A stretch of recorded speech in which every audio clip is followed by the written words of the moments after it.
தமிழக சட்டப்பேரவை தேர்தலில் அதிமுகவுக்கு ஆதரவளிக்க உள்ளதாக அகில இந்திய தேசிய லீக் கட்சி அறிவித்துள்ளது.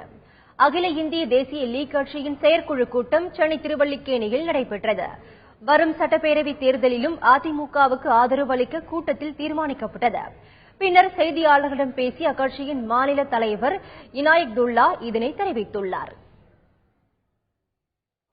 தமிழகத்தில் வரும் தேர்தலில் நாங்கள் அஇஅதிமுகவுக்கு கடந்த 14 ஆண்டுகளாக எப்படி அவர்களுடன் ஒன்றாக இருந்து கூட்டணியில் இணைந்திருந்தோமோ அதேபோன்று இப்பொழுதும் இருந்து அவருடைய வெற்றி வாகைக்கு நாங்கள் எங்களால் முடிந்த கலைப்பணிகளை செய்வோம் என்றும் நாங்கள் சில தொகுதிகளுக்கு அதாவது குறைந்தது ஒரு 5 தொகுதிகளுக்காவது நாங்கள் சீட்டை கேட்கலாம் என்றும் இந்த தீர்மானத்தில் முடிவெடுத்திருக்கிறோம்.